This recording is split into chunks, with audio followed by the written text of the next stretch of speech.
Assalamualaikum warahmatullahi wabarakatuh. Kami dari kelompok 1 ingin mempresentasikan mengenai review jurnal dengan judul The Effectiveness of Payroll System in the Public Sector to Prevent Fraud. Anggota kelompok kami itu yang pertama ada Putri Amalia Rizkyani dengan NIM 205221206. Yang kedua ada Enggar Apriani dengan NIM 205221256.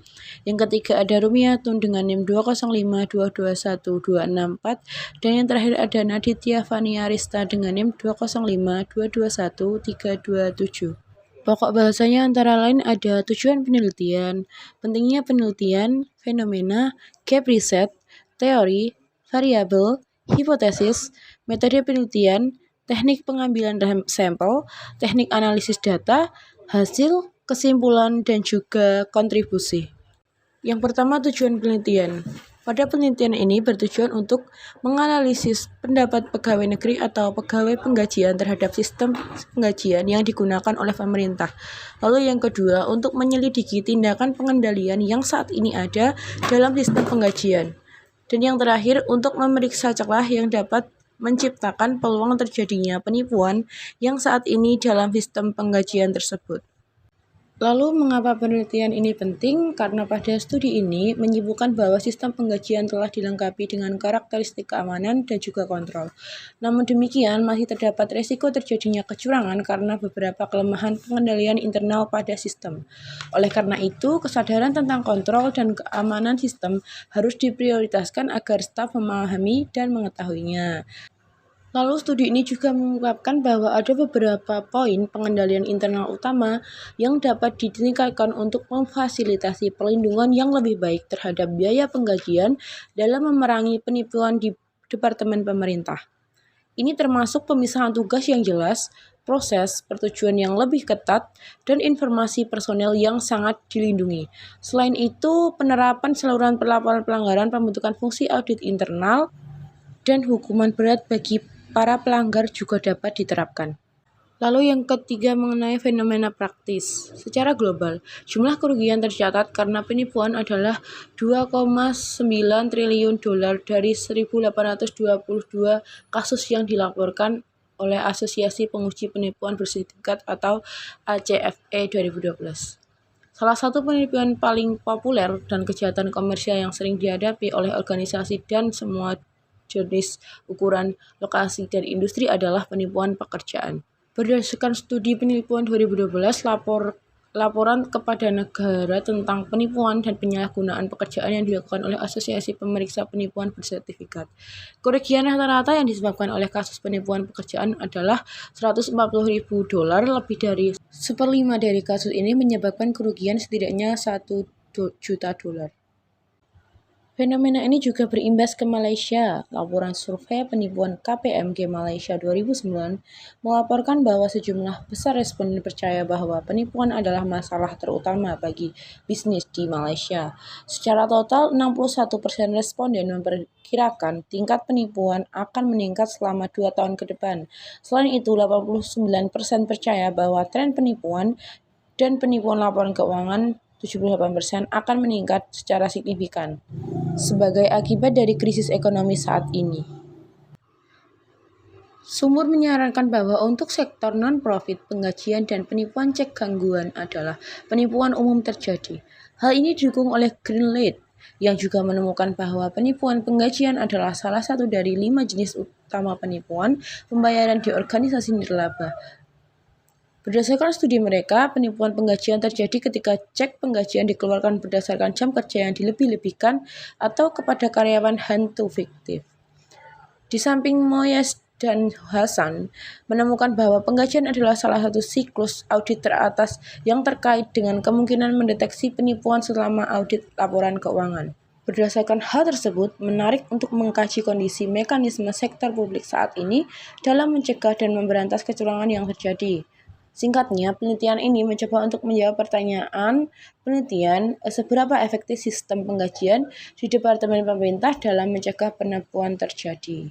Kemudian teori yang digunakan dalam jurnal tersebut yaitu frontinel teori, yaitu teori yang pertama kali dikenalkan dalam SAS nomor 99 yaitu standar audit di Amerika Serikat yang terdiri dari tekanan, kesempatan, dan rasionalisasi. Jadi, Fraud-Ringgold Theory ini adalah suatu gagasan mengenai penyebab terjadinya tindakan kecurangan dengan 3 faktor, yaitu tekanan, peluang, dan rasionalisasi. Kemudian, apa sih contoh dari ketiga faktor tersebut? Yang pertama yaitu tekanan. Tekanan ini membuat orang melakukan kecurangan. Tekanan itu ada 4 macam, yaitu tekanan keuangan. Contohnya yaitu keserakahan, hidup di luar kemampuan seseorang, tagihan tinggi atau utang pribadi, kemampuan kredit rendah, kerugian pribadi, kebutuhan keuangan yang tak terduga. Yang kedua ada sifat buruk, contohnya yaitu melakukan perjudian, penyalahan obat-obatan, alkohol, dan mempunyai perempuan simpanan. Yang ketiga yaitu tekanan yang berhubungan dengan pekerjaan. Contohnya yaitu kurang dihargai dalam pekerjaan atau gaji yang tidak sesuai atau gaji yang terlalu rendah. Yang keempat yaitu adanya tekanan lain. Contohnya yaitu suami melakukan kecurangan karena adanya gaya hidup istri yang terlalu mewah. Ini menjadi faktor adanya terjadinya kecurangan. Faktor kedua yaitu peluang. Faktor ini menjadi dasar terjadinya kecurangan yang bisa terjadi kapan saja, sehingga perlu adanya pengawasan dan kontrol internal yang diperlukan untuk mengantisipasi adanya kecurangan. Dalam peluang ini, bahkan seseorang yang tidak ada tekanan pun bisa melakukan kecurangan. Makanya perlu adanya pengawasan yang lebih dalam dari pihak internal. Kemudian faktor yang ketiga yaitu rasionalisasi. Ini merupakan faktor pelaku kecurangan mencari pembenaran atas tindakannya. Kemudian kenapa Fraud-Ringgold Theory ini digunakan dalam jurnal? Bahwa sudah kita ketahui dengan judul jurnal yang menunjukkan efektivitas sistem penggajian di sektor publik untuk mencegah penipuan. Di sini sudah cukup jelas bahwa kita ketahui banyak perusahaan swasta maupun negeri, mereka yang memiliki staf dengan gaji yang sangat besar, sehingga kita mempertanyakan apakah di perusahaan atau departemen tersebut adanya perilaku kecurangan dalam sistem penggajian atau yang lainnya. Maka pada penelitian yang terjadi dalam jurnal tersebut melakukan metode survei kuesioner kepada karyawan atau staf di departemen tersebut. Tujuannya yaitu untuk mengetahui apakah ada celah untuk melakukan kecurangan dan bagaimana sistem yang digunakan di departemen tersebut. Kemudian selain melakukan pengawasan dan kontrol internal untuk mencegah terjadinya kecurangan, perusahaan departemen ABC juga melakukan prosedur dalam sistem penggajian. Yang pertama yaitu allowance claim, yaitu tunjangan klaim. Yang kedua yaitu prosedur in processing allowance claim, itu prosedur dalam memproses tunjangan klaim. Yang ketiga payment of allowance claim, pembayaran tunjangan klaim. Yang keempat strength in and weakness of the organization, kekuatan dan kelemahan organisasi. Yang kelima yaitu legal consequence on using public fund, yaitu akibat hukum atas penggunaan dana publik. Kemudian pada jurnal ini untuk variabel dan hipotesis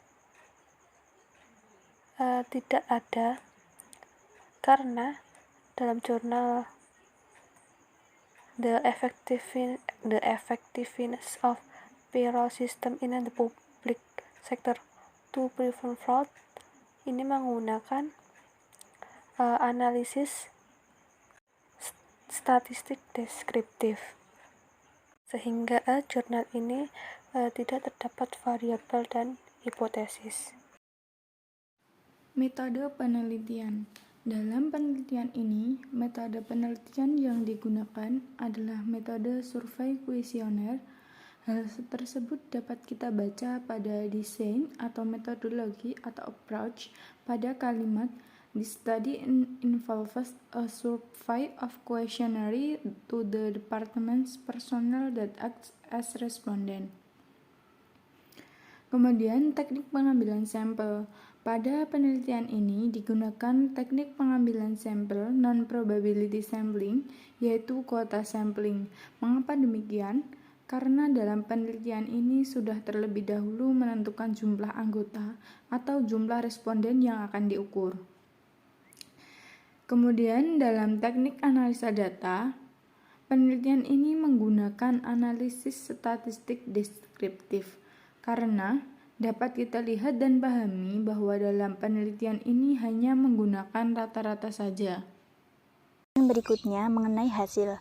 Hasil penelitian merupakan proses pengelompokan tentang informasi pada suatu kegiatan melalui usaha pikiran peneliti dalam mengelola dan menganalisa objek atau topik penelitian secara sistematis dan objek untuk memecahkan suatu persoalan. Pada hasil penelitian ini menyampaikan sebuah hasil penelitian dari jurnal yang berjudul Efektivitas Sistem Penggajian di Sektor Publik untuk Memecahkan Penipuan, dengan hasil sebagai berikut. Yang pertama, penipuan merupakan ancaman terhadap pemanfaatan sumber daya yang efektif dan akan selalu menjadi perhatian penting manajemen. Sementara banyak survei dan penelitian tentang penipuan telah dilakukan di sektor swasta, tidak hanya penelitian yang memperhatikan sektor publik yang juga rentan terhadap penipuan. Yang kedua, hal ini didukung oleh Greenleaf tahun 2007 yang juga menemukan bahwa penipuan penggajian adalah salah satu dari 5 jenis utama penipuan pembayaran di organisasi nirlaba.